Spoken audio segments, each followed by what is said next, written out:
The West Virginia Mountaineers are coming off of a tough home loss on Coal Rush night 23-17 against the TCU Horned Frogs.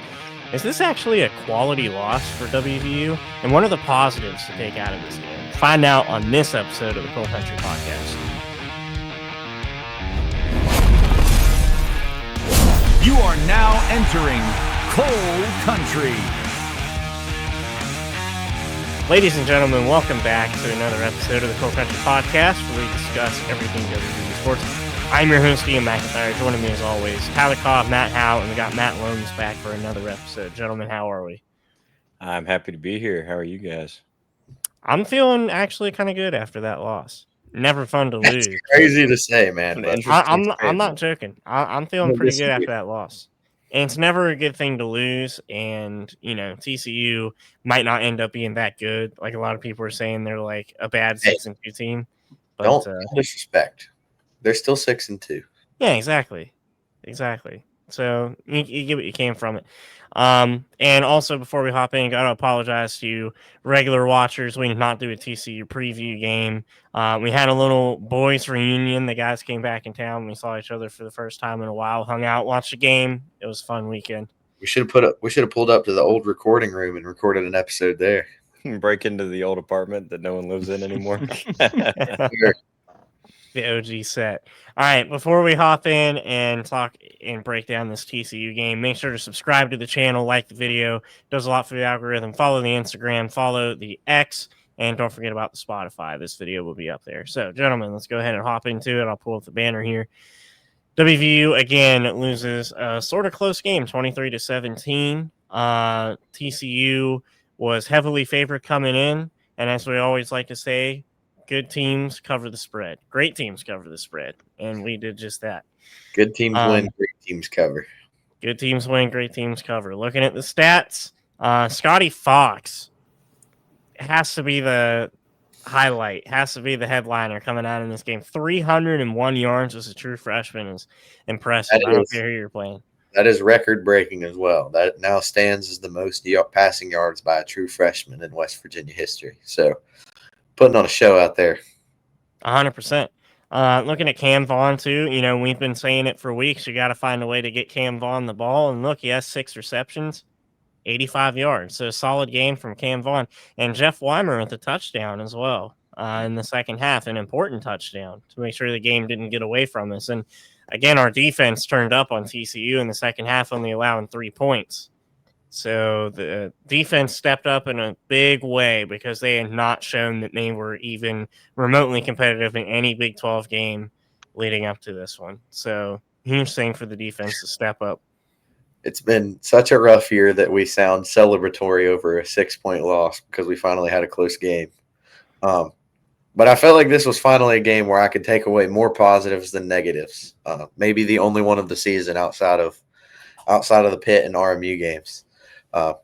We already talked about Scotty Fox just laying it out there, took advantage of TCU's secondary who, like you said, we didn't do a preview show, so we weren't able to talk about it, but TCU's secondary is ranked around 110th in the country, so wasn't really testing Scotty, but Scotty did take advantage of it. What I want to say is that Scotty at least took care of the ball. He didn't put it in danger a ton, and so the ability to throw the ball on that rough secondary for TCU was huge in at least keeping the game close. We lost the game on the ground. We just were not able to do anything on the ground.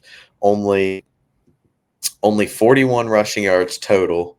That's including sack yardage, which is -14. So, you know, around 55 total yards if you don't include the sack. 1.3 yards carry is not cutting it, and it's not all on the running backs. The offensive line continues to struggle, but that's rough. You got to be able to be two-dimensional, and that is not it. So, yeah, I listened to a little bit of the beginning of Rich Rod's press conference that he did earlier today, and he was talking a little bit about the run game, how we didn't get it done, but it was a team failure overall. You know, the O-line, the running backs still weren't 100%.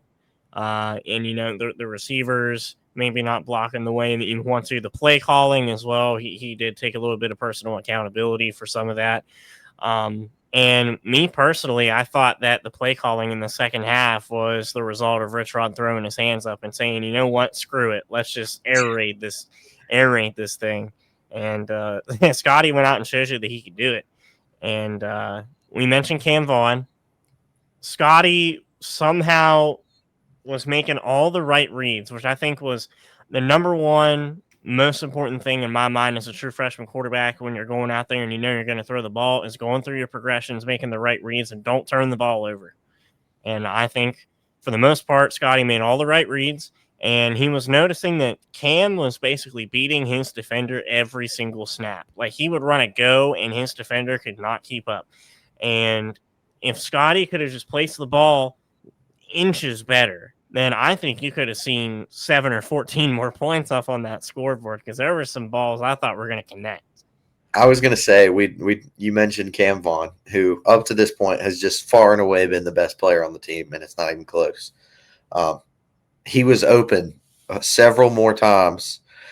We didn't even really start targeting him. I believe he only had one target in the first half, and that was about it. But in the second half, when you finally did start targeting him, trying to find him on the deep ball, that was the only negative I took away from Scotty Fox. Outside of the struggles on the ground as well, and not being able to run the ball, which, like I said, that's a lot on the offensive line as well. But in terms of passing, one of the main negatives was it felt like he could not get it on the deep balls. Like he was always underthrowing them, just didn't have enough air on it. And so if there was one negative to come away with Scotty Fox in terms of passing, that was it.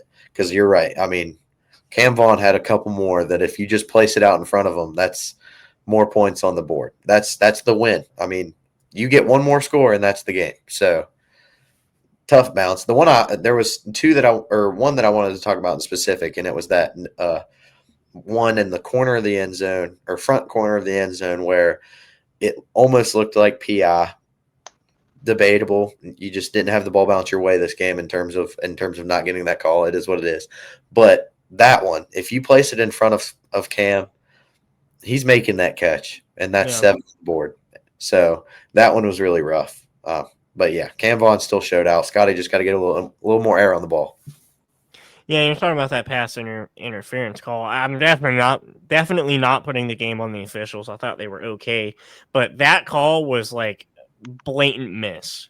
Like I in my opinion, the TCU guy literally shoved him and then realized that it was a little too obvious what he was trying to do. And I think he tugged Cam Vaughn back into the play a little bit, like right at the end. You could tell his hands were sort of grabbing the jersey and the pads a little bit. I think that was a missed call that could have gave us a lot more momentum. Other than that, it is what it is. And really, you can't put this game on the officials at all. But yeah, like you're saying, the more experience Scotty gets, the better he's going to throw, and the more looks that we're going to see, especially from Cam Vaughn getting the separation. Like we're going to see more of those plays this season. Let's hope he stays in the gold and blue. I'm getting a little nervous as we end the season. There's only a couple bright spots on the season, and I do not want to sit on this team, and I don't want to see him gone. So let's hope he stays. You mentioned the officials. I agree. I don't think that the game was on them. We had a couple calls that didn't go our way, but so did TCU. There was one during the first half. There was like 2 pass interference calls. One, I think they were both in the second quarter. I'd have to go back and rewatch to know exactly when they were, but there was one where it was clear pass interference on West Virginia. Like it felt like the West Virginia defender just kind of tugged at his jersey, was responsible for him not being able to get the ball, and it was a no call. And then there was one later where it was not pass interference, and they gave them the pass interference. And so there were a couple bad calls on both sides. But like you said, not on the refs. Like I said, the game to me comes down to just the inability to run the ball. But we already talked about that. So, kind of going back over to the defensive side of the ball, for a defense that's not been able to stop anybody in the past 4 or 5 weeks, you hold them to 23-3 in the second half. That's an upgrade, in my opinion. Yeah, 100%. Hammond Russell didn't even play either. I'm pretty sure he was out. And or Jamori. I don't think Jamori got much, if any, at all. Yeah. I don't think Jamori actually. No, Jamori's not even listed in the PFF. I was going to read some PFF grades out here. I don't think Um, yeah. Ben Cutter, 70.1. I'm looking at the linebackers. Chase Wilson, 57.5. Fred Perry, 79.3. Again, dude, defensive MVP, 100%. Darren Looking at Lewis these. is up there too in terms of Darian the Lewis. safety position.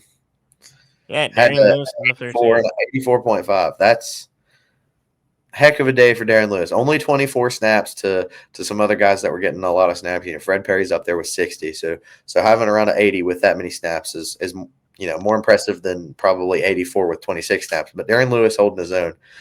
The defense I thought played solid overall. The only difference compared to recent games was you weren't able to force a turnover. That's the only difference. But other than that, We did force a fumble after the onside kick recovery at the end of the but you didn't game, recover it. but they recovered it. And you forced a fumble right after the catch there at the end of the game when TCU had it on what 3rd and 4, 3rd and 3 or something like that.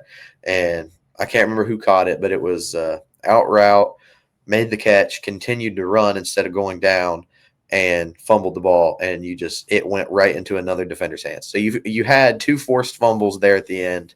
The onside kick wasn't really a forced fumble. You just didn't recover what would have been a good play. But on the second one, on the next one at third and short, forced the fumble, just couldn't get it.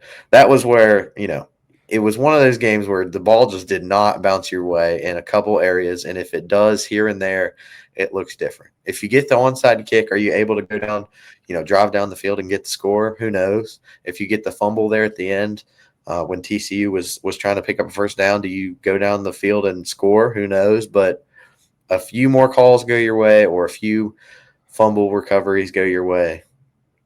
Game looks different. And we were on the edge of our seats the whole time. That's for sure. I will say, I think they were up 10-0 before we even got our first down of the day. Really slow start. I was sitting there thinking field position, because we've been saying it. It's easy to say it watching from your TV, but man, I'm glad I got to make it in to watch this game with you guys, and just being there. The atmosphere was amazing. So field position is interesting, and I wanted to get y'all's takes on this as well. Like you said, it did feel like West Virginia's field position again was struggling, right? We talked about it earlier in the season that when West Virginia had to drive and score, if they wanted points, they were going to have to drive the length of the field, whereas our opponent was going about halfway. That was the case again, and that was largely due to the fact that we went for it on 4th down 7 times and only completed 2 of those. And one of them, I believe, was in our own territory, and so TCU got the ball in positive territory, and that was one of their scoring drives. The other one, you were in sound field goal range, and I know Ethan has been struggling a little bit, but that's a field goal. That's 3 more points, and I know it doesn't matter because you lose by 6, but if you have those 3 points, if you do get the ball back there at the end of the game, you only have to score a field goal to tie it rather than get into the end zone. And so I would have taken the points there if I was Rich Rod. Yeah. I do like being aggressive, but I would have taken the points there. And then I don't know about the 4th down call where we went for it in our own territory. That one seemed a little interesting to me. And I realize now that I said Ethan Head, not Cade Hensley. I apologize.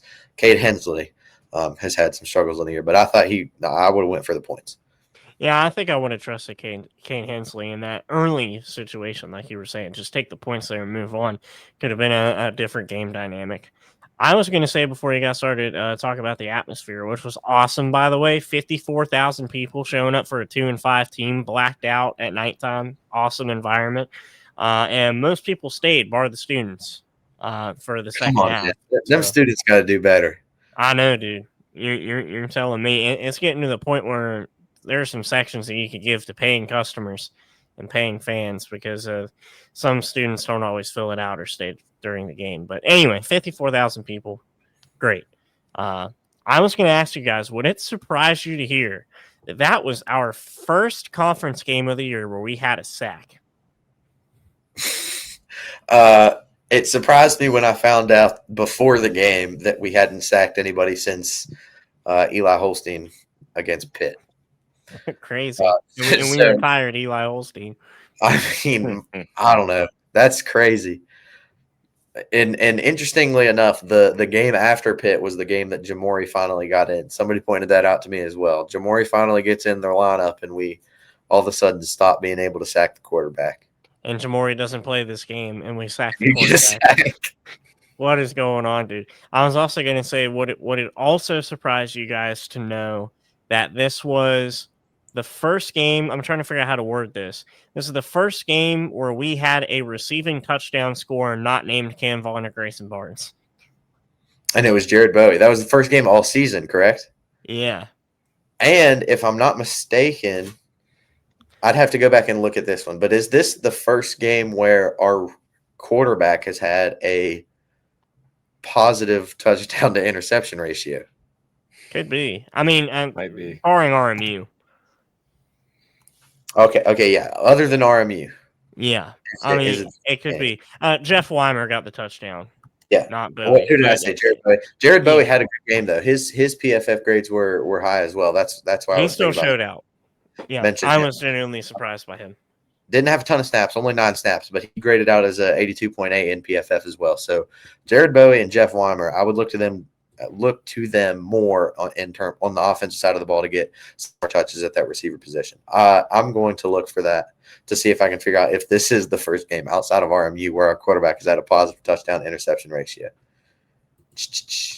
It would not surprise me. I mean, who threw a pick against Pitt? Was it Scotty Nico? threw 2, I believe. That was against Pitt. Scotty threw 2. He's really That set turned him it up for around field from there. goals both times. I remember. So I gotta say, he looked pretty solid in the pocket passer type of style. I feel 100%. like the struggles really came from when the line just kind of melted around him. Just watching the game, if the line could hold up for a couple seconds, he was really pretty quick to get the ball out and make a play. And you have to be with the setup we have right now. But I thought he looked pretty good with the system. And like we've been saying, it was a really, really close game. Yep. Rich Rod did talk a little bit about the O-line when asked about the run game and the struggles that he had. He did say that the pass blocking was improved, but a lot of that had to come down to Scotty was making quick reads, so he didn't have to think too much about how to time the ball or where to get the ball out to. If Cam Vaughn's streaking, he already knows that he has an advantage there and he's gonna throw the ball. Or if it were a screen pass or something like that, it was easier for Scotty to get the ball out. And I think also the system changed a little bit with Scotty throwing the ball. I've seen a few people talking about this. Scotty threw the ball more, maybe because Scotty could not risk running on the ground and getting hit like Khalil was getting hit these past few games and potentially get another injury in the QB room. And you would really be hurting for quarterbacks again because Khalil was questionable coming in. So, maybe a system change was needed just for depth chart and injury reasons. But it worked. It really did. I can confirm now that this is the first game where we've had positive touchdown to interception ratio, where it has been above 1-1. I don't even know what to say to that.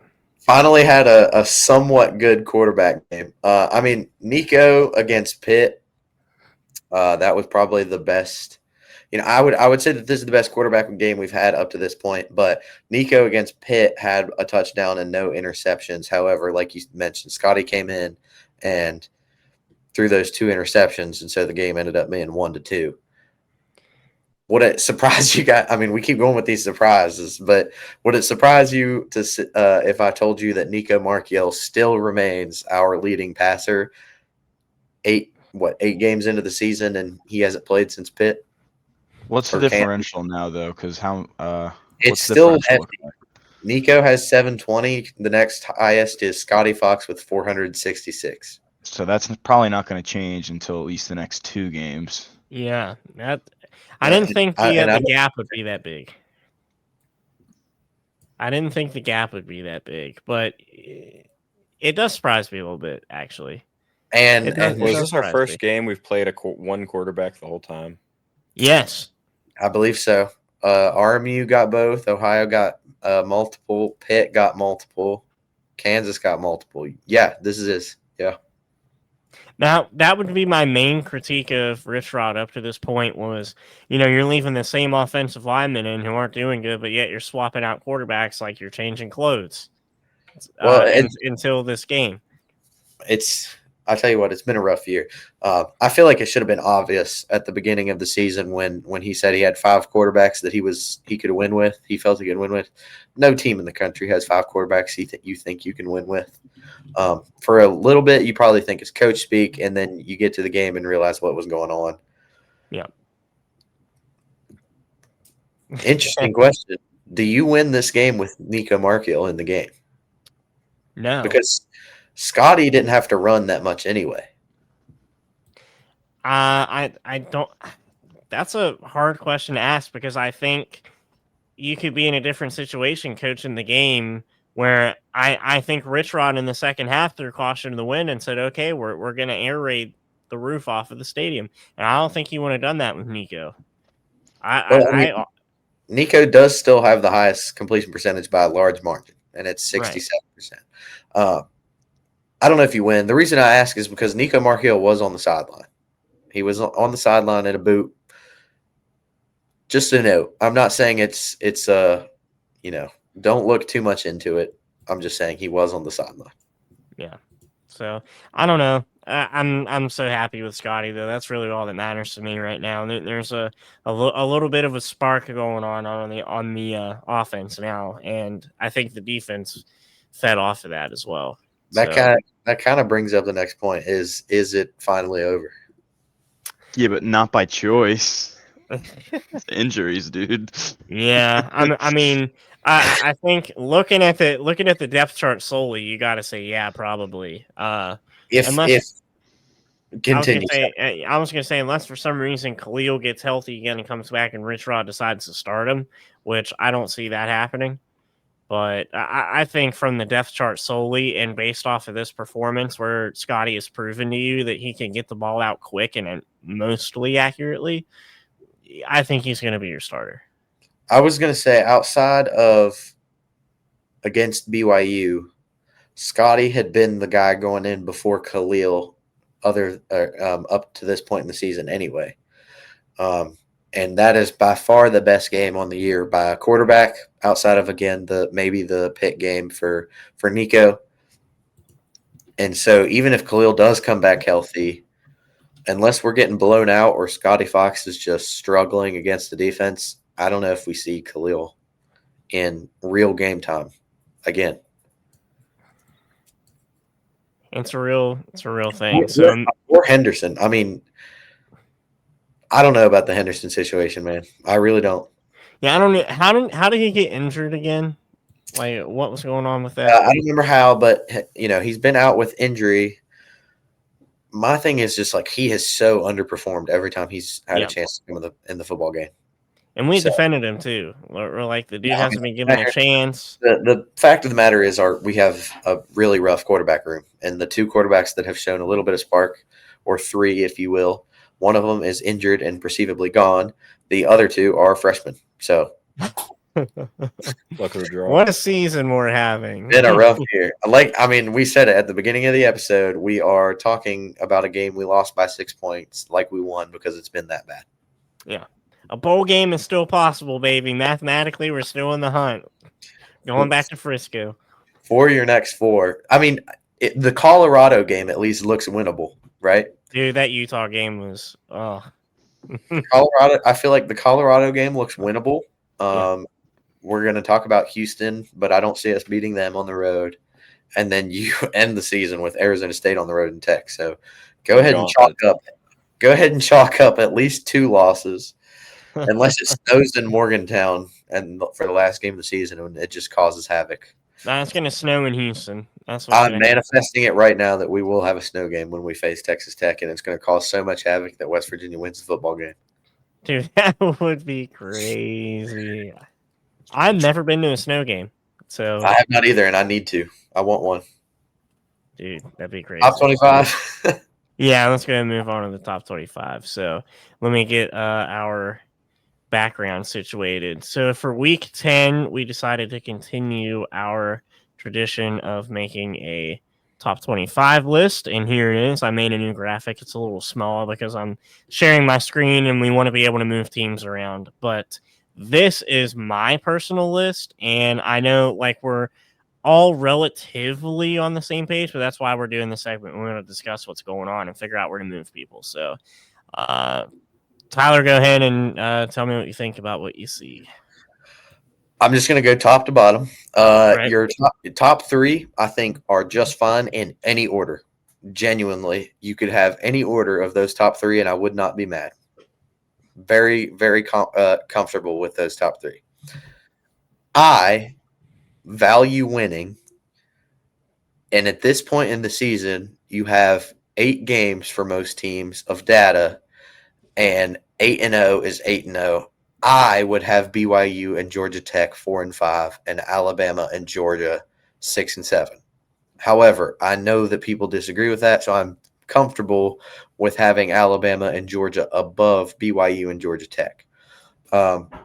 However, but that brings up the point that if you're going to have a one-loss team above BYU and Georgia Tech, there has to be reasoning, and I feel like Ole Miss, Vanderbilt, Miami, all that reasoning, the same reasoning of Alabama and Georgia being above BYU, Georgia Tech kind of applies to them as well. You're using the quality wins and their, quote unquote quality loss. Georgia's losses to Alabama. Alabama's losses, an unranked Florida State team that seems to get worse every week. But if you're going to use the quality wins to boost them above BYU and Georgia Tech, who have had a weaker strength of schedule up to this point, you kind of have to do that for the other schools as well.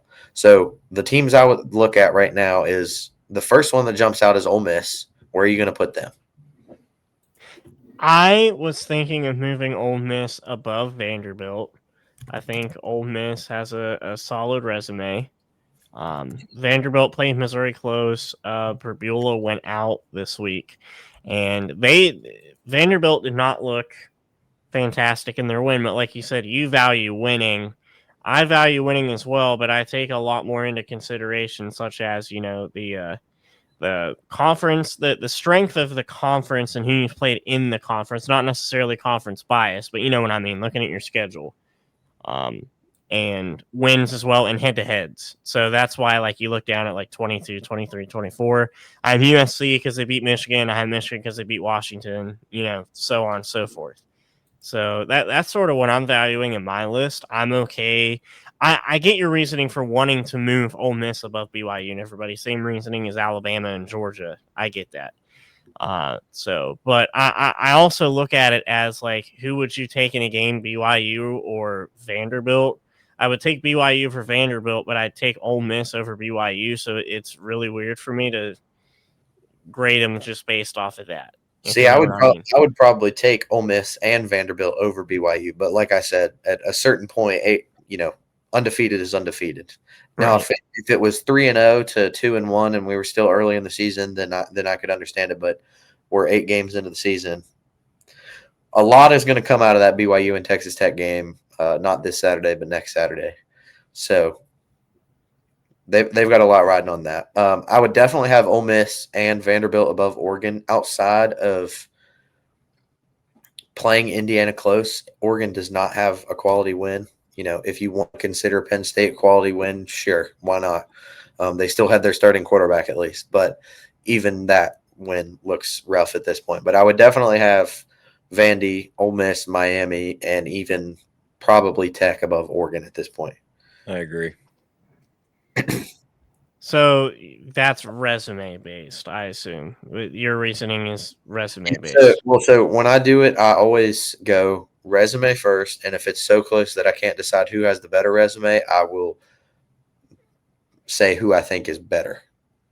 Because I also use the criteria of who do I think wins on a neutral field, and I think Oregon beats all 4 of those teams on a neutral field. I mean, that's fair. I can't say that I disagree. Maybe Vandy and Ole Miss. I don't know about Miami, but Vandy and Ole Miss, I feel like could Yeah. at least keep the game close. What a world we live in. Georgia Tech and Vanderbilt are both in the top 10. And Indiana is number 2. Dude, Nuts. Kurt Signetti, every time I think about Indiana, I think about Oh, Neil Brown. makes I think about so- Neil Brown. Rent It's- free, it- man. It's so sad to think about that we could have had Signetti, but I want to you know what? Matt Loms, what are your thoughts on this list, and what do you agree and disagree with? I mean, I definitely understand the top 3. I mean, my opinion of Bama is very high. I think the Tide will roll all the way to the playoffs. If I had to do it, probably Indiana would be number 1, Bama 2. But I mean, Bama too. you have to respect the undefeated teams. So I will let that one go. I definitely agree that Vandy and Ole Miss should be below Oregon, as in like a lower seed. Yeah, I'll go ahead and move those around then because I can see your guys' rationale, and again, I'm probably alone, so I'll go ahead and move these guys around. Now, I could sit here and talk. Louisville. I could say Louisville 14. I finally appreciate the respect. They are such a great football team, and no one seemed to acknowledge it before last week. Tennessee 17. That is one that we're probably going to have to talk about. They just have a high-powered offense, but they don't really have a quality win, do they? They do not. I think they're a little high, but I also don't disagree with them being there. I feel like they are. It's warranted that they are there. Yeah. Tennessee's weird to place, I will say. We're still Well, so- waiting. We're still waiting for them to give us something to cling to. I mean, Tennessee is a 2-loss team. I think they're pretty simply not going to be as highly ranked as Notre Dame at 2 losses. So Yeah, if the that's where question is Notre how Dame's much going to be. how much do you value quality loss? That's kind of the question we're asking with Tennessee and Notre Dame. I mean, played Georgia, lost by 3 in overtime, right? It was an OT game, College Game Day. I'm pretty And then it was a pretty good thumping by Alabama, but I mean, it was an away game, so I don't know. That's Can't really why I have fault them for that. Louisville over Notre Dame because Louisville beat Miami and Notre Dame didn't. So that's kind of why I have Louisville. I think you're overranking Iowa, and I would have Utah in over Iowa. See, okay, I don't have Utah in based off of the BYU loss and the fact that they blew us out and blew Colorado out, which I think people were overhyping a little bit because we're not good and Colorado ain't good either. Well, they also blew out Arizona State, and while I realized that they did not have Sam Levitt for that game, they still won the game by a very large margin. And what is Iowa's best win? On the road at Rutgers?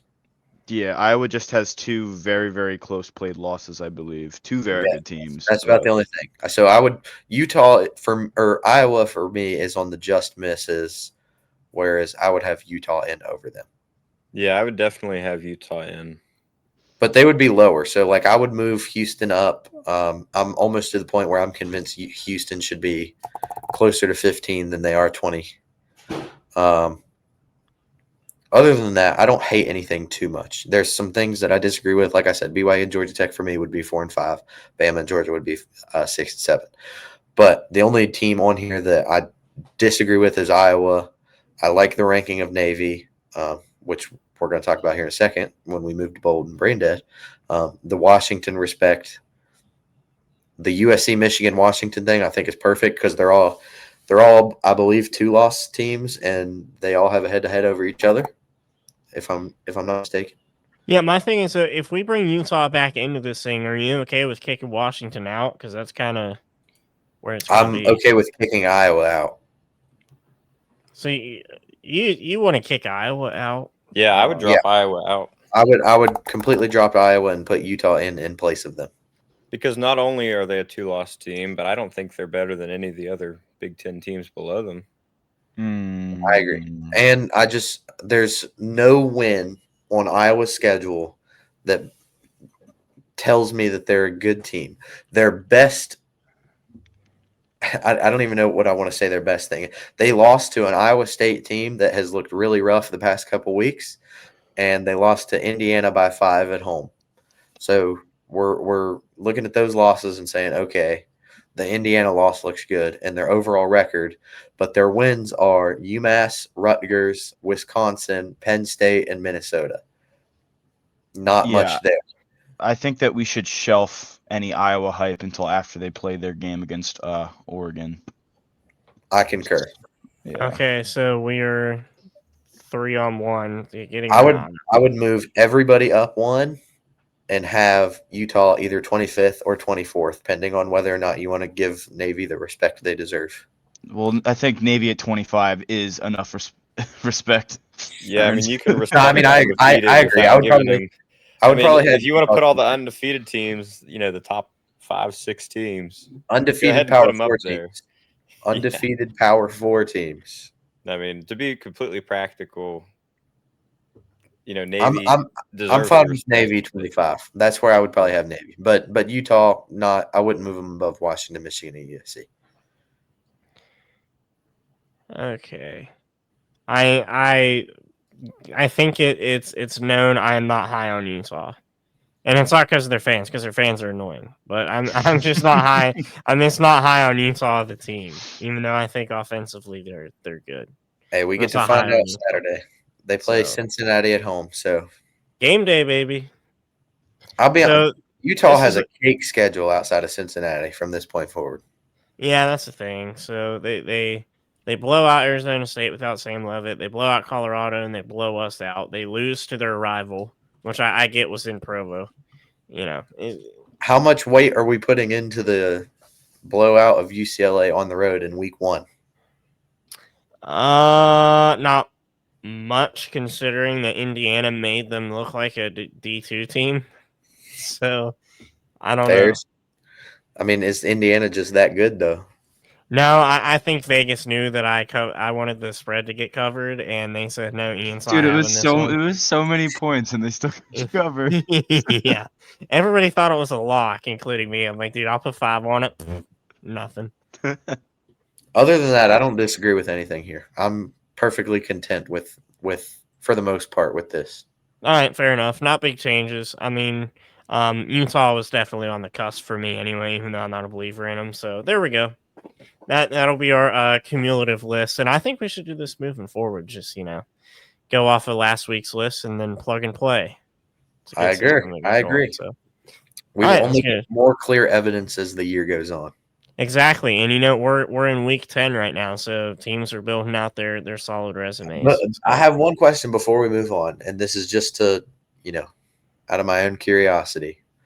Let's assume BYU wins out and Alabama wins out. 12-0 BYU, 11-1 Alabama. Who are you putting higher? Alabama. BYU's got a pretty solid gauntlet going forward. That is the exact reason why. And I had this debate with Carson Fox. Go check out his channel. He does some awesome work over there on Twitter. Was at a certain point, undefeated is undefeated, and he brought up the 2023 Florida State example, and that was the perfect reason why I think at a certain point is undefeated, because Florida State was hosed, something they could not control, even though they were undefeated and should have made the playoff. BYU at a certain point has to be respected, even if this is a slightly easier schedule. Okay, I'll give you if they go 12-0, I may give them the nod over Alabama, but I think they go 10-2. I think they lose to Tech and they probably lose to Cincinnati on the road. So I'm not saying they do go 12-0. I'm just saying hypothetically, if they do go 12-0, along with Alabama winning out, which I know Alabama plays Auburn in the final week of the season. Other than that, I don't know the rest of their schedule. But if they do win, but like Matt said earlier, they're playing like the hottest team in college football. And so if Alabama BYU wins out, does 11-1 with a loss to a Florida State team in week 1 at an Alabama schedule warrant being over a 12-0 Big 12 team just because they had a slightly easier something schedule? we've talked about before. When you do these rankings, Alabama in week 1 is a different team than they are now. I'm not saying the personnel changes and blah, blah, blah, right? But it's the team develops over time, I think you can't give a ton of weight to that. I think in a tiebreaker type of situation, The but game that's not still going has to to be. matter, though. Yeah, it does matter. Games But still in a have to matter. tiebreaker situation like this, I don't think that's the thing you look at. If it's a 12-0 team versus an 11-1 team, I think that is the thing you look at. Well, yeah, exactly. I'm saying that because FSU's having a bad year, oh well, Alabama must suck, blah blah blah. That doesn't make any sense. So I No, think we agree on that. Well, I mean, no, I'm not But- saying that to an extent. I'm just saying that the game still does have to hold weight, right? Exactly, right. But I That think loss in isn't- terms of the rest of the season, I think Alabama's playing a worse than usual LSU. Oklahoma's kind of fallen off in the midseason, and then FCS and Auburn, Auburn. right? Auburn. Crazy I don't know things where happen Auburn's in at. that stadium. Yeah, so we'll see. I think Bama has a better chance than BYU to win out, but assume they're both 11-1. Would assume Then that Bama. I would assume Bama each of gets us would give it to Alabama. Really, really high on BYU this year. I don't think you got to drop one, right? If Bama can drop one, you can drop one. They're 19-2 over the past 2 seasons. You don't get that because of a coincidence. So Yeah, the real question is how far is the AP going to drop them when they lose to a really solid team late in the season? yeah, I'm assuming you're saying like if they lose to either Tech or Cincinnati on the road. Yeah, I mean, very solid teams. Even a loss to TCU shouldn't drop I mean, them out of the top they 25. probably get dropped behind a bunch of the. I mean, they're already behind 6 one-loss teams in the AP poll, in the actual AP poll. I imagine they would get dropped behind Notre Dame, the team that beat them at Texas Tech, and Virginia, Louisville, Cincinnati. So, I mean, they would get dropped down to closer to 20 than they are right now. They sit at 10 or 11. Can you imagine if we get a BYU Rule 2.0? Now, I got to say, if BYU loses to Tech, hypothetical, of course, I don't think you can drop them below Cincinnati unless they lose again to Cincinnati. That's a Most better loss likely. than Texas Tech to Arizona State, right? Yes. Yeah. So then they shouldn't drop nearly as much as Tech did, and Tech didn't drop a crazy amount. Well, I think Tech dropped too much, but it wasn't crazy. Yeah, I agree. I That's mean, fair. Either way. in terms of taking BYU over Alabama, I think it comes down to your win margin against your worst schools in TCU or UCF. I think that, good teams win, great teams cover. So you really need to steamroll the lesser teams to prove your point in a tiebreaker scenario. Well, and that's something else with this playoff system. And you could say the same thing back in the BCS era as well, but you don't need to blow out a team to beat them, but you need to blow out a team to pad your stats and say, look, I'm so much better than everyone else. So, sure, you could drop 70 on a team that's worse than you, but, the sportsmanship of it, I don't know that's – I'm not the biggest fan of that. BYU's not the team that really do that either. Their coach is known for not really running up the score. Yeah. And I wonder Also, if they tried to, how much different it would be, because they've had relatively close games. So I think it's the stigma that they're in the Big 12, and the Big 12 is the lesser conference to the SEC and Big 10. It's true. It's so true. Can't lie. I'm only half kidding, but yeah. I mean, I'm not denying that the SEC and Big 10 is better top to bottom than the Big 12, but I think the gap is a lot less than what most people think it is. Yeah, And no, that's fair. Oh yeah, Well, the Big 12 to the ACC is miles ahead in my opinion too. Like everyone wants to call the ACC so good, but I will be honest. I think we'd be going bowling if we play like teams like Cuse, Boston College, This could be UNC. this is probably a Boulder brain dead take. And you know what? Let's just go to Boulder brain dead, and I'll add this. Let's just move to the Boulder brain dead segment. So we got Lums in here. We got to do the Boulder brain dead takes. And which one do you want to pull up first, Tyler? We got. I want to pull up the one that I am typing right now. Which all right, go ahead and cook. Oh, I'm typing so fast. He's trying so hard to get it up on screen. We got some interesting There we ones go. in here too to I talk hope about I hope anyway. I spelled There we everything. go. This is my bold or brain dead take, which is what I was going to say while we were working on the top 25. The Big 12, in my opinion, is closer to the SEC and the Big 10 than the ACC is to the Big 12. Outside of their quote unquote big brands, which is typically Miami, Florida State, and Clemson, but Florida State and Clemson have looked really rough. And so Miami is their only big brand, or their only, team that's playing to a national title contender level, and even they lost to Louisville. And so this probably is brain dead because I don't think the gap is that big between the Big 12 and ACC, and I don't think it's as big as people make it out between the SEC and Big 10. But just a thought to work out: is the Big 12 closer to the SEC and Big 10 than the ACC is to the Big 12? I say it's brain dead just because I think the ACC and Big 12 are closer. Except the bottom teams, like Loams was saying, like Syracuse and Boston College, like those teams don't even really compare even brand wise to West Virginia. They might be a better team head to head. I don't know. We don't get to play them, which kind of sucks, honestly, with our schedule.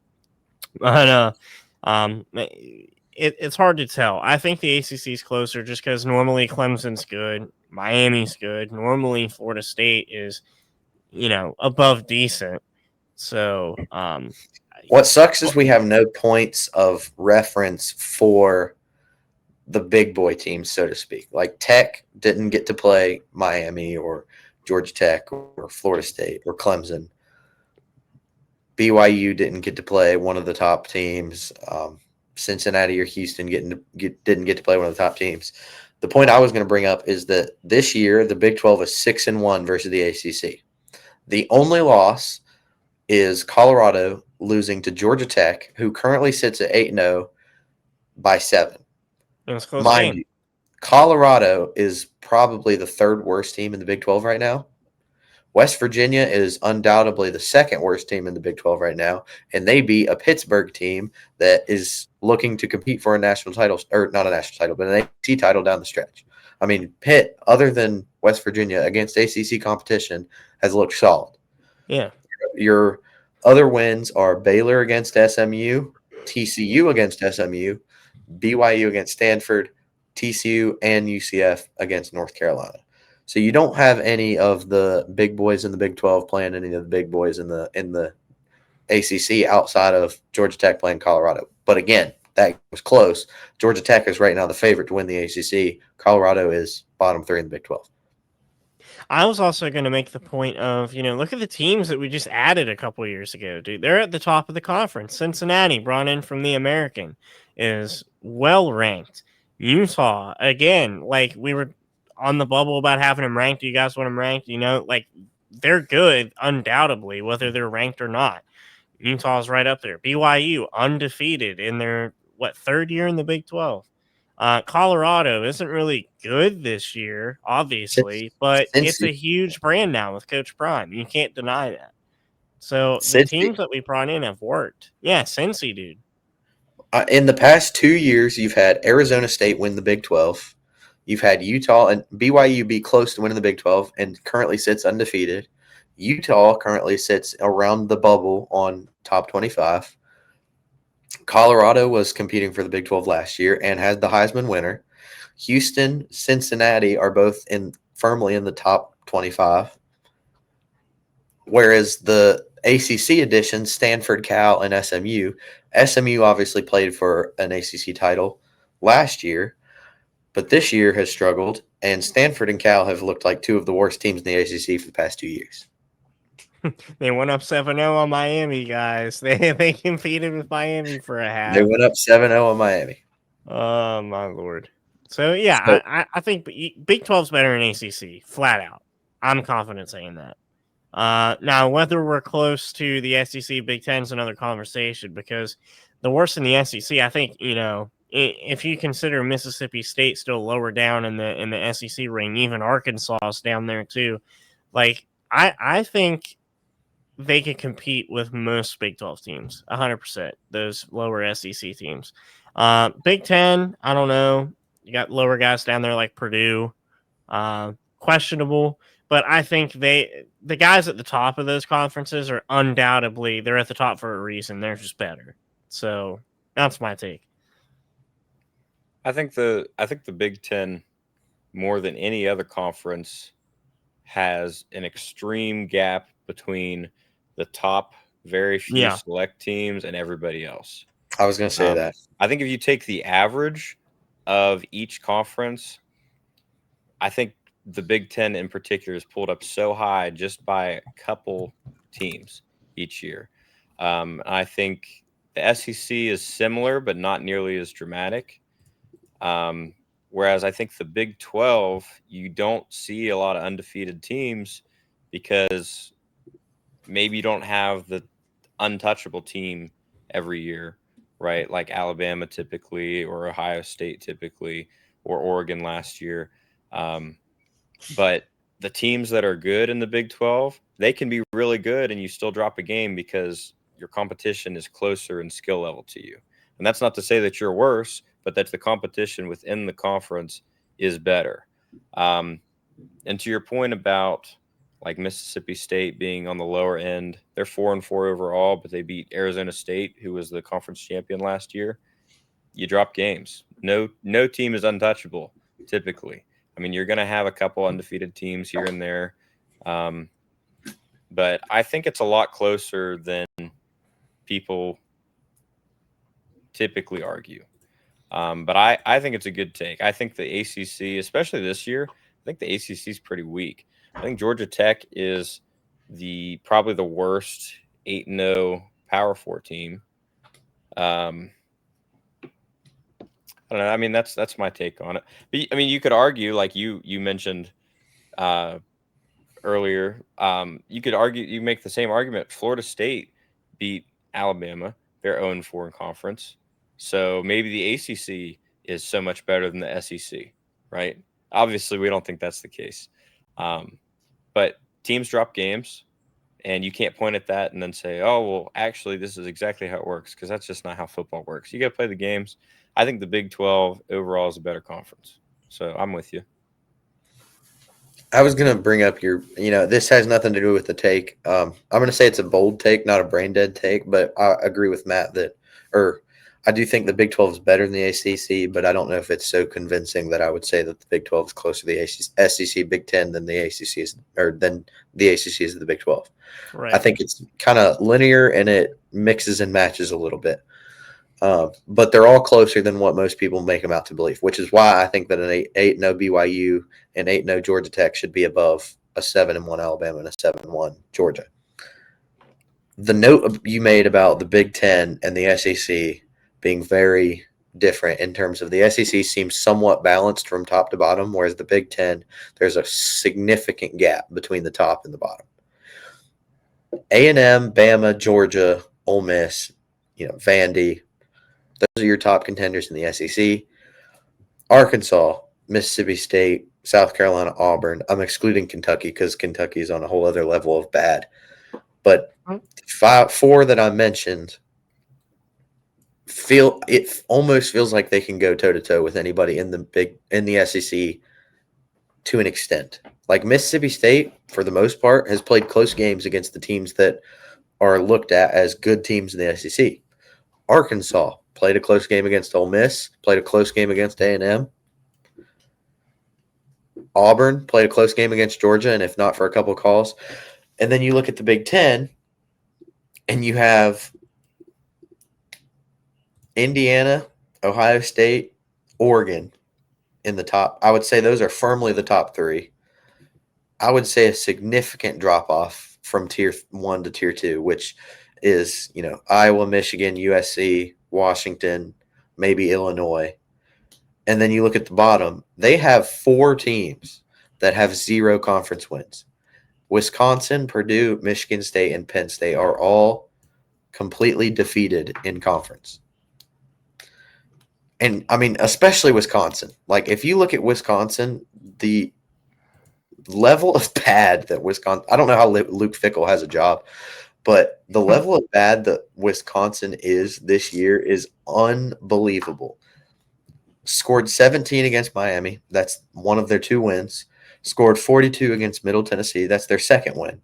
Since then, 38-14 against Bama. They lost. 27-10 against Maryland. They lost. 24-10 against Michigan. They lost. 37-0 against Iowa. They lost. 34-0 against Ohio State. They lost. 21-7 against Oregon. They lost. I mean, Iowa and Ohio State alone beat them 71-0. So the level The Go- Watt go for it. family, the Watt family built Wisconsin. That's all I gotta say. I mean, Wisconsin is a respectable football program most of the time. Right. And so just the bottom tier of the Big Ten is so much worse than the top of the Big Ten, whereas at least the Big 12 and the SEC seem somewhat balanced.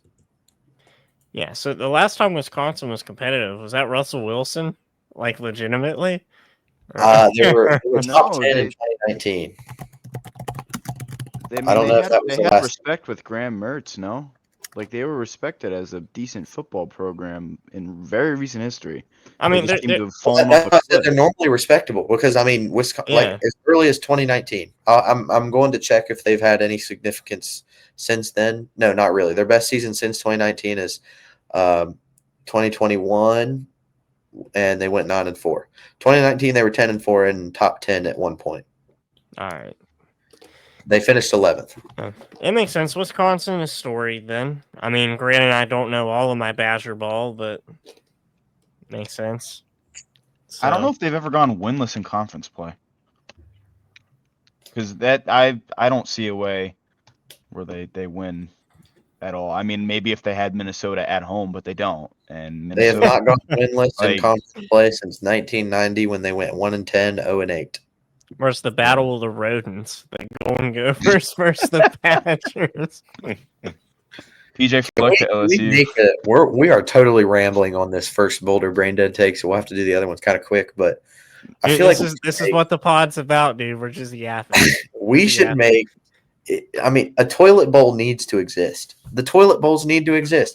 Who doesn't want to watch Purdue versus Wisconsin? Because you're going to get like a quarterback like Scott Keen as the starting quarterback because no one's going to And want to that is play. college football to its core. I want to see. And that's not Scott even supposed to be Keen disrespect towards run Scott Keen. wild. But like you're going to get like your 5th or 6th string players playing. Like Tom Brady was 7th on the depth chart at Michigan. That's all I gotta say. I think the bottom 2 teams in conference play of each conference, if they didn't play, should play every year during bowl season, and the winner, I don't know. We can figure out. A toilet bowl but playoff would be awesome. we would have. Oh my gosh, Florida State has 0 conference wins as well. Yeah. They beat I don't down know there. who would it be in the SEC or ACC? North Carolina and Boston College. Yeah, probably. Big 12 would be us versus Oklahoma State. Big 10 would be Purdue, Wisconsin. Michigan State is in the mix as well, and I guess Penn State to that extent. And then the SEC would be Kentucky versus Arkansas, and I think Arkansas is winning firmly. Dude, Kentucky Arkansas feed families. Kentucky needs to learn to respect themselves more and just get Mark I think Stoops out of there. Kentucky would have a shot to win that game. No, has Kentucky played Georgia yet this year? Kentucky played. they did. They lost Texas 35. and only lost by 3 in overtime. That's because Texas is bad. Okay, but that doesn't mean Kentucky is like an unwinning team. I mean, They are obviously an they are unwinning so far, but it doesn't mean it's impossible for them to win a football game. I think Kentucky is terrible and need to get rid of Mark Stoops. Have some respect for yourself. They'd still kick the crap out of us. That if we brings us played to them. our next bold of brain dead, considering Mark Stoops could be fired. Over under. This was my bold of brain dead earlier in the year. I think most of you said the under, and I took the over.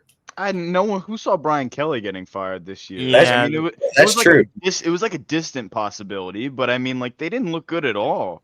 We sit at they 3. seriously underperformed their expectations. I should say. We sit at 3. Sam Pittman, Brian Kelly, and Billy Napier have all lost their ability to coach a football program if they ever had it. And we have a couple on the hot seats. Hugh Shane Freeze? Beamer, Hugh Freeze, is probably going to be the next. Mark one. Stoops. You say Mark Stoops, but like Kentucky has showed their unwillingness to move on from mediocrity. So I don't know. Sooner or if later, that they got to happens. pull the trigger. I agree, sooner or later, but I mean, like, I won't. I got to see it to believe it at this point. Well, I don't disagree, but I'm just saying he is in the conversation. Yeah. Yeah, I don't That's think there's what much we to got. talk about here. I don't think there's much to talk about because the over's hitting 100%. Well, so We're I was waiting Lock for it gonna in. say, Freeze. it's got to come down to Beamer Ball, and Hugh Freeze. If Kentucky is as unwilling as Matt thinks they will be, I'm gonna say that both of them get it by the end of the year. Dude, the over-under could be 5.5, like our win total preseason. Ball knower. Oh, my gosh. I'm gonna Okay, say well, it. I don't think there's much more to talk about with that. Like, the Yeah, we over's just hitting, wanted to bring it so, back up because it was bold or brain dead at the time, and right now it looks very likely to happen. yeah. So So, now we'll bring up something that's a little more. very Everybody give brain-heavy take. does the over hit? Does one more SEC coach get the can? Yes. Matt, either or. I don't know, man. It So feels like it's Auburn's easier to remaining let state. go of a coach in this day and age. So I'm going to say yes. I'm going to say it happens. I'll tell you, no matter what happens, there will be at least one more coaching job open, whether they get fired or not. Because there's been the Steve Sarkisian NFL coaching rumors. Lane Kiffin has, 6 jobs on the table, and all he has to do is pick which one he wants. Somebody is going to another opening will occur, whether or not it's via they leave voluntarily or get canned. I'm going to go the over. Yeah, This I year's think. coaching carousels could be crazy. Very, very crazy. Yeah. This is my personal Boulder Brain Dead. Will Navy make the college football playoff? I'm not going to say there's not a path, but unless I don't know. They have Notre Dame, which I think they lose. You have to beat Memphis on the road as well, and I actually don't think that happens. So if Navy goes 10-2, I don't think they have a path to do it. So I just pulled up Navy's schedule. Their next game, November 1st, at UNT. Then they're at Notre Dame. Then they host South Florida. Then they're at Memphis. Then the Army Navy game. Are you They're doubting not making the playoffs. troops? It sounds Nah. like you're not being very patriotic. I'm more patriotic than you'll ever be. They're not making the playoffs. Go Army. Thank you. Yeah, go Army. Hey, I think their schedule is the exact reason they do make the playoff. Sooner or later, they have to play tough teams to get the strength of schedule that USF and Memphis have right now. That end of the year schedule sets up perfectly to do so. If you play Notre Dame at least semi-close, like within 2 to 3 scores close, don't get blown out. Whatever I don't you know, do, but don't get 60 put on you. You lose to a UNT team led by a former fry cook next week. It's not going to look great. I'm honestly, out of all the games, I'm most worried about that one. But if they beat North Texas, USF, and Memphis, which is doable, it is doable. Tough, but doable. Memphis lost to UAB, and South Florida lost to a Memphis team that lost to UAB. So, and guess who Navy beat? UAB. Give me the midshipmen as the G5 representative. Teams are not untouchable. You're going to drop a game. Those teams are not. Yeah, exactly. They're going to drop a game, and that game is going to be to playoff Notre Dame. They're not all going to drop games to Navy. It's not Navy's game to win. It's their game to lose. And Navy's going to beat them. All right, buddy. All right, buddy. I doubt Navy will get 1, but there's no way they get 2 of 4. There's no way. So you're saying, well, they have 5, not 4. Well, they throw have away the 5. Army game because we'll see how that goes. I think that's their best possible game to win. So you don't think that they can go 2-2 through the next 4 games? At the very best, they go 1-3. I think it's possible to get 1 win.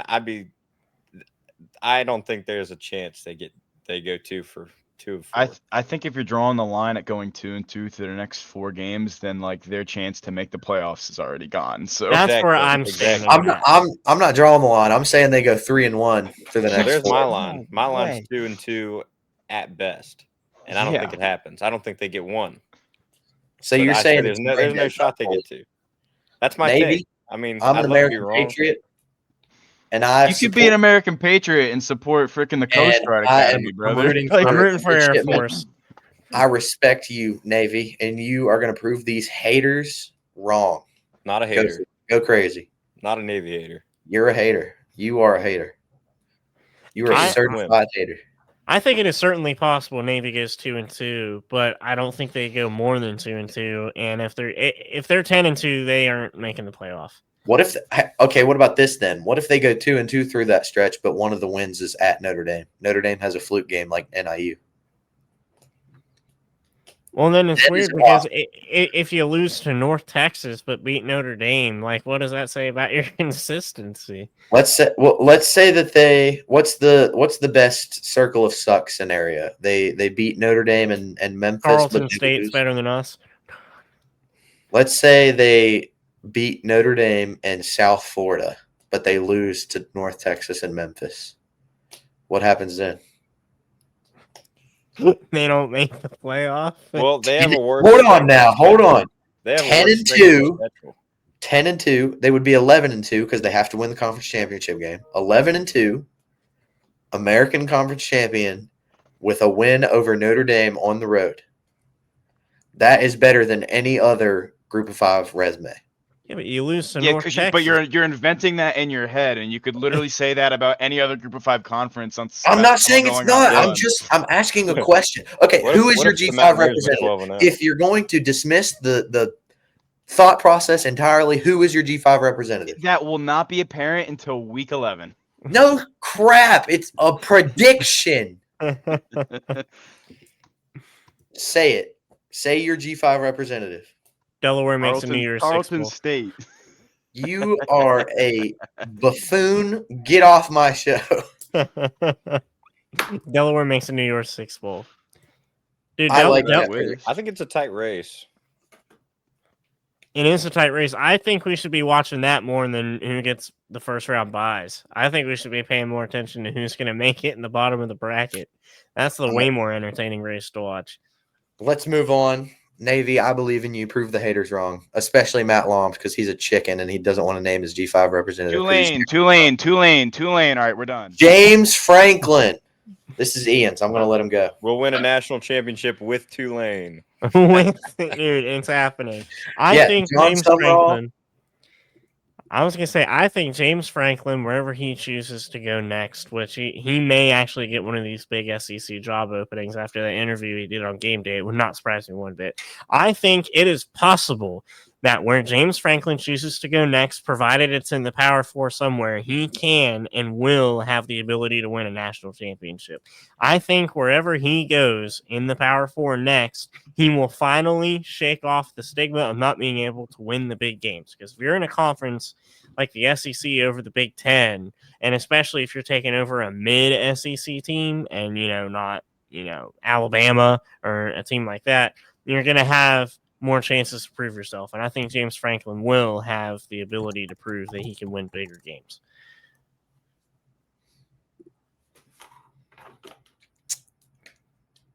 Okay. I'm Mastodon.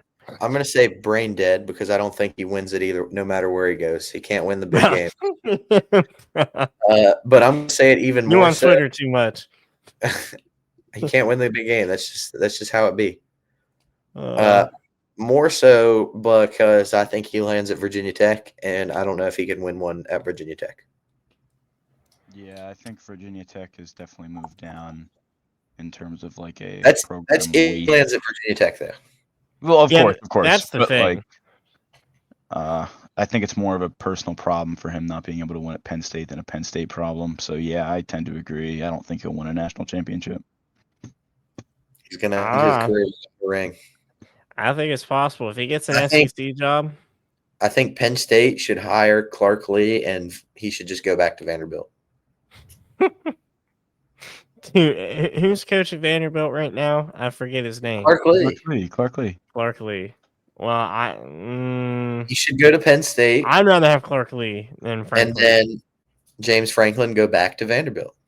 Well, this isn't Vandy choosing to move on from Clark Lee. It's It would be Vandy Clark Lee losing choosing to Clark move on Lee. from Vanderbilt. Whatever, man. I think James Franklin can do it. Nah, he can't. He can't win the big games until he beats Penn State. Or wait, Yeah, he already beat Penn State. What do you mean? until Beat Penn he State into beats the ground. Ohio State, it's not doable. Indiana's going to win the national championship, and that's all that matters. I'm rooting for Indiana, though. It's going to be 100%. Indiana versus the Navy midshipmen in the semifinals, and then Indiana is going to beat Texas Tech in the Natty. I can't wait for the Indiana football team to start soaking up all those glorified resources that Darian DeVries was talking about when he moved to Indiana. Dude, they almost lost to who did Indiana play? That? Baylor. Baylor. Yeah, Baylor almost beat Indiana in their first game. Darren DeSleazy. Love that guy. Mm-hmm. Wouldn't be the first time he lost to Baylor. But I think the Wheeling team that we just got done playing could beat Indiana, though, so it's all right. Wheeling is legit. Dude, Wheeling's all right.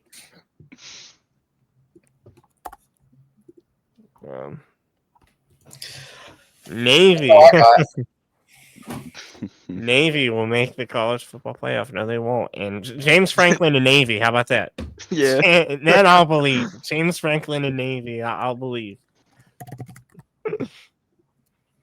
Yes, NA. Natty. Hey, we need a Service Academy Natty. That's all I'm saying. That was a ball. I agree. That would go hard. Army Navy Natty. Army Navy is the Natty, bro. It basically is. I still can't believe that you Basically think is. Navy will be the Group of 5 representative, brother. I cannot. It's not a terribly hot Until take, they though. lose. I'm not saying it's not possible. Yeah, if Notre Dame forgets to show up to their own home game. Let me rephrase. Until they lose to a team that isn't named Notre Dame. Because they can lose to Notre Dame and still make it. It's a non-conference game, and it's probably a playoff team that they would be losing to. I'm interested to see what kind of seed Notre Dame gets, provided they win out. Interested to see where they'll fall. They'll fall around 8 to 10. Yeah, that's kind of what I'm thinking too. But I just scared myself dropping something. That So was your chair just broke. You sat down like 2 inches. Ladies All and right. gentlemen, Ian is going to send us home. Yep, that's going to do it for us. Thank you guys so much for watching, listening to us yap. Makes our day. Subscribe to the YouTube channel. Again, like the video. Does a lot for the algorithm. Follow our Instagram and our X. Don't forget about our Spotify either. So that is going to do it for us. From me, from Tyler, from Matt, and from Matt Williams. We'll see you on the next episode. Goodbye, America. Go Navy.